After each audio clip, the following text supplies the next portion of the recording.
Hai semua, Shalom. Adakah Anda semua bersedia untuk mendengar firman Tuhan pada hari ini? Jomlah kita mula.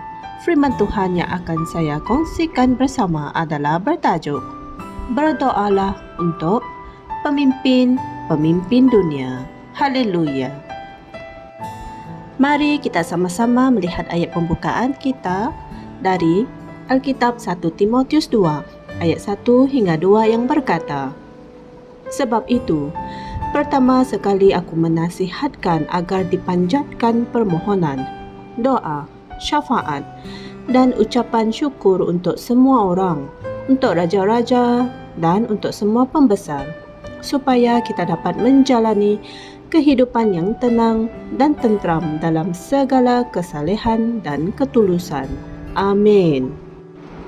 Beberapa masa yang lalu, terdapat berita-berita yang hangat disebarkan tentang bagaimana seorang lelaki mencekik anaknya yang berusia 4 tahun di dalam tak mandi sehingga mati.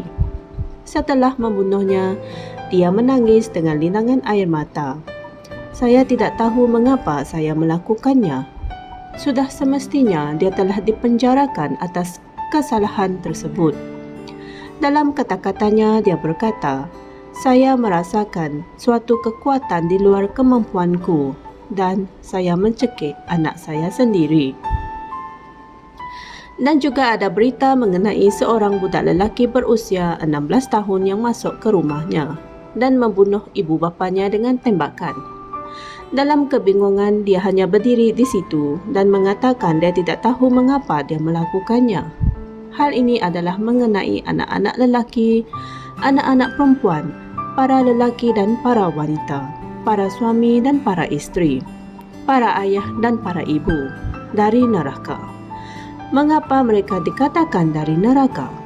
Ini kerana mereka dirasuki oleh syaitan, iaitu roh-roh jahat telah masuk ke dalam mereka untuk melakukan perbuatan yang keji itu.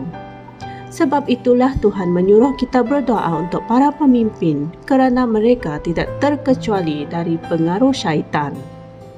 Kamu harus mendoakan mereka kerana roh jahat dapat masuk ke dalam mereka. Alkitab memberitahu kita dalam Lukas 22 ayat 3 bahawa roh jahat masuk ke dalam Yudas Iskariot.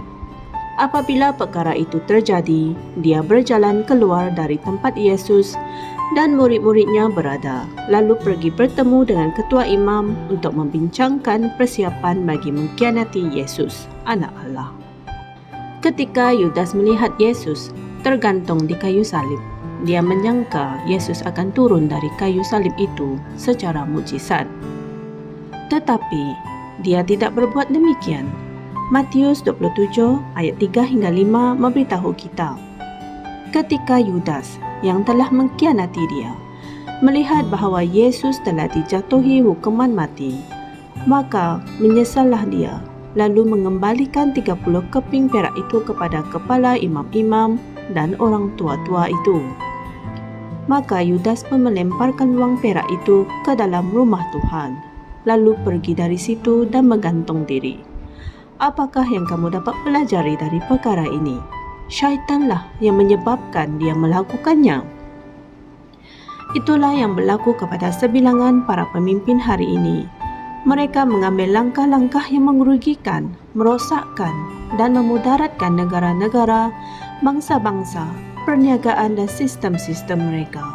Kamu mungkin berkata, "Saya mempercayai pemimpin-pemimpin saya." Tetapi para pemimpin itu boleh dipengaruhi dan dikuasai oleh kekuatan syaitan untuk mendatangi polisi-polisi atau melakukan perkara-perkara keji yang tidak pernah mereka rancangkan. Oleh itu, kamu mesti berdoa untuk mereka. Amin. Berdoalah agar mereka mempunyai kehendak, keinginan dan keberanian untuk melakukan apa yang betul, walaupun ada tekanan, dan tidak menyerah pada pengaruh-pengaruh yang merosakkan dan negatif.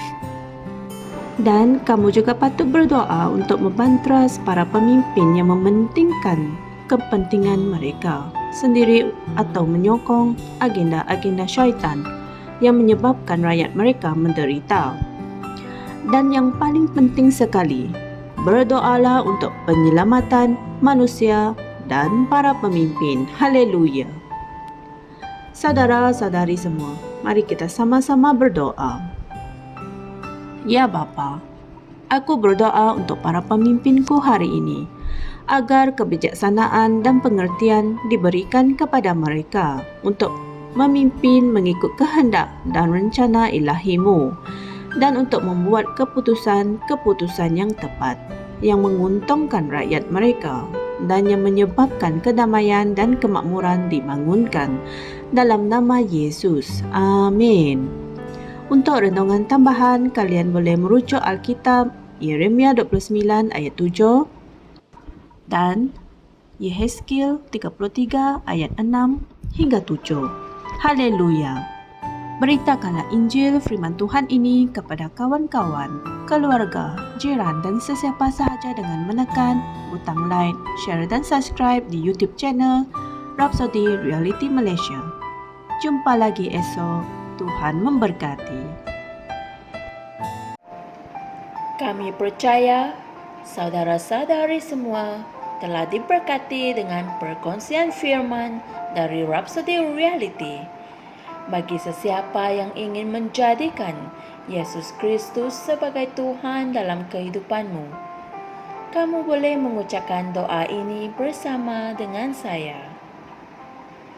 Ya Tuhan Allah, aku mempercayai Yesus Kristus, Anak Allah yang hidup dengan sepenuh hatiku. Aku percaya Dia telah mati untukku, dan Allah telah membangkitkan Dia dari kematian. Aku percaya Dia hidup hari ini. Aku mengaku dengan mulutku bahawa Yesus Kristus adalah Tuhan dalam hidupku mulai dari hari ini. Melalui Dia dan di dalam nama-Nya, aku mempunyai kehidupan yang kekal. Aku telah dilahirkan semula. Terima kasih Allah kerana menyelamatkan jiwaku. Aku sekarang adalah anak Allah. Haleluya. Tahniah, sekarang kamu telah menjadi anak Allah. Untuk apa-apa sebarang pertanyaan atau untuk mendapatkan lebih banyak maklumat mengenai bagaimana untuk bertumbuh sebagai seorang Kristian, anda semua boleh hantar mesej di akaun Facebook kami atau email kami di tni.msia@gmail.com. Sekali lagi, tni.msia@gmail.com. Tuhan berkati Anda semua.